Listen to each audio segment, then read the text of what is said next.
Hello, YouTube. It's definitely been a while, but I'm back. Miss me? Maybe I really don't want the answer to that.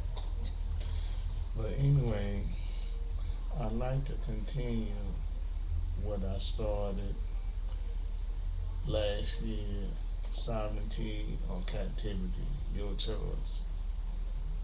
I believe that we as individuals fail to realize just how much power we supposed to have pertaining to our destiny. The sum total of our human rights has a unique power that, once utilized, can truly set the stage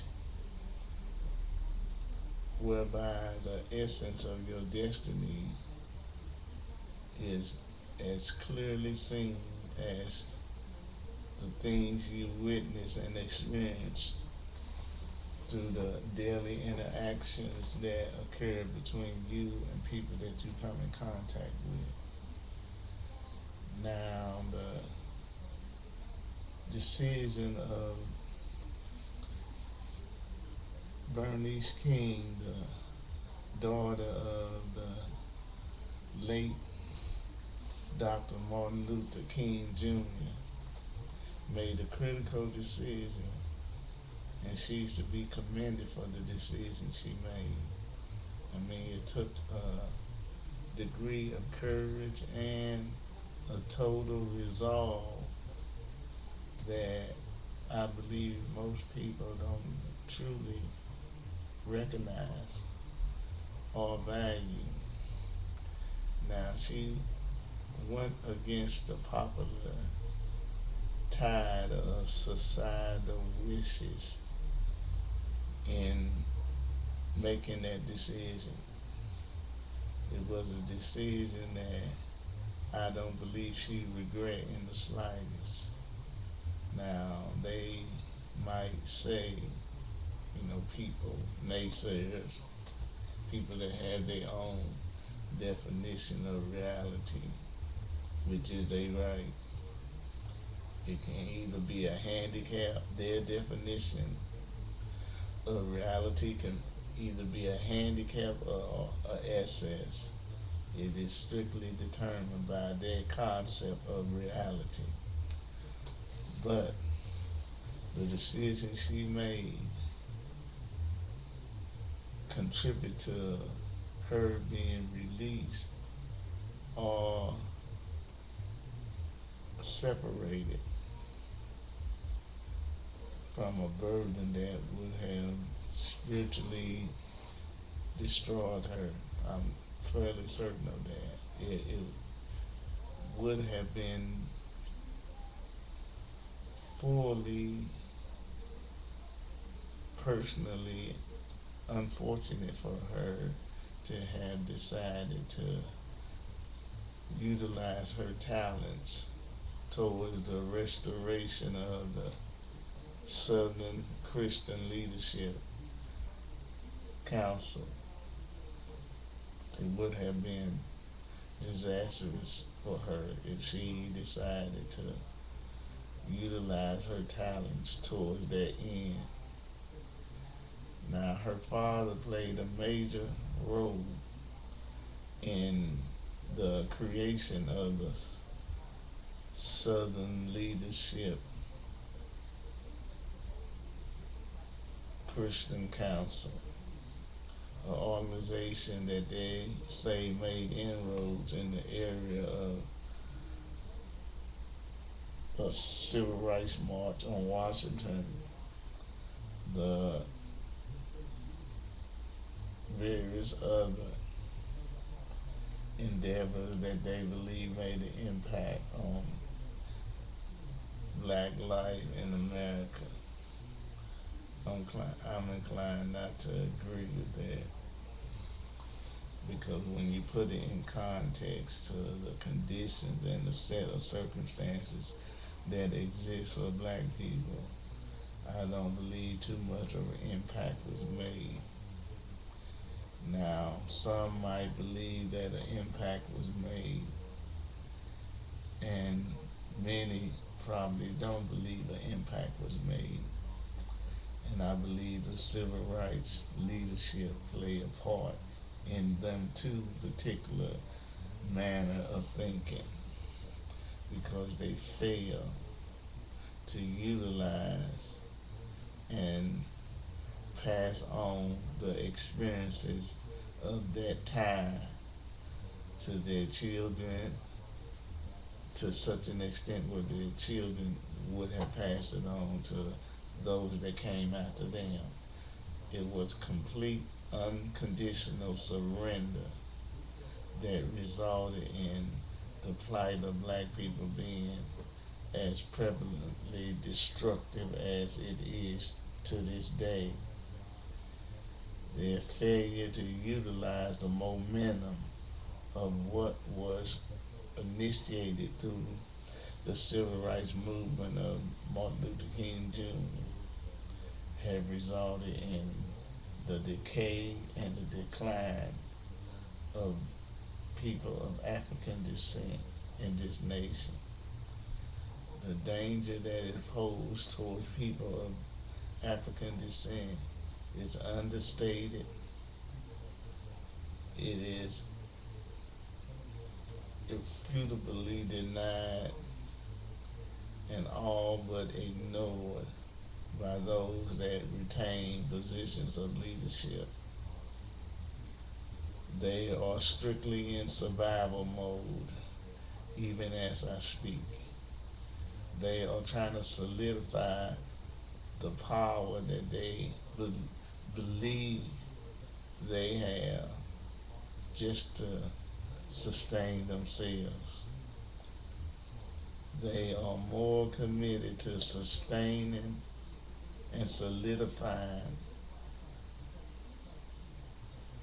their own political existence while allowing the decay and the devastatingly corrosive decline of the race as a whole. People of African descent, whether they choose to see it in this way or not, are in a state of crisis that is potentially culturally destructive to us as a race of people. Not knowing that or choosing to ignore that is just as destructive to that person as anything utilized or perpetrated to destroy them. People that happen to be in that precarious situation. Now, when you are constantly bombarded with the possibility of not being able to sustain yourself under inner city conditions that tax the very essence of who you perceive yourself to be, does not bode well with you, because you are constantly in a state of survival mode that taxes you on a psychological and a spiritual level from the time you open your eyes to the time you attempt to close your eyes, to escape in a few hours of sleep before you start the self-destructive cycle all over again the next day. Now just think in that context of those that replay and rehearse that same scenario every waking moment of their life.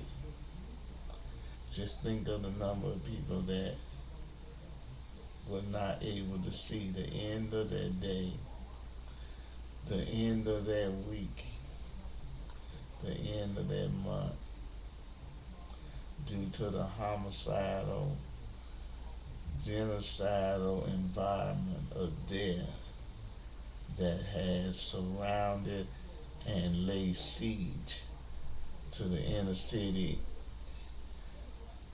urban centers of this nation.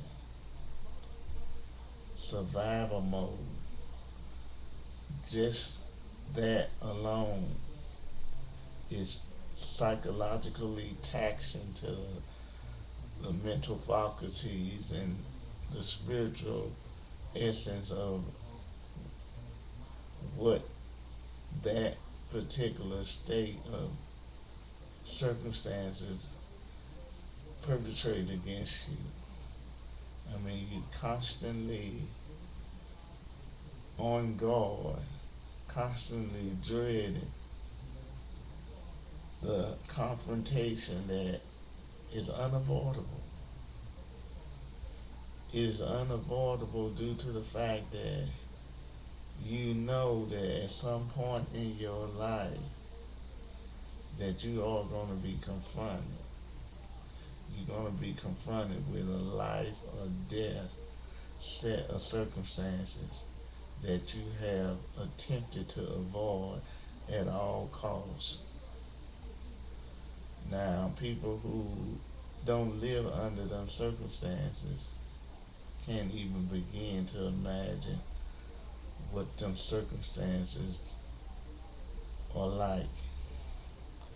But many people of African descent that are constantly on guard, constantly attempting to avoid a terminally destructive encounter with a faceless enemy that once was defined as a friend, a faceless enemy that once was defined as a husband, a faceless enemy that is defined as an officer of the peace, a faceless enemy that through random circumstances crosses paths with you in that critical, crucial moment of time that would not bode well for either you or that person. That is the constant, abrasive, and corrosive underlying thought in the mind of people of African descent that live under the inner city urban center death ground of circumstances. That is a understated description of the conditions that exist for people of African descent. Now, how could conditions like that be allowed to exist within a society that prides itself upon being civilized? How can conditions like that exist among a race of people who are as supremely talented, supremely resilient to the oppressions and the discrepancies of circumstances that are generated through a constant assault of societal injustice? That is something that should be and will be examined.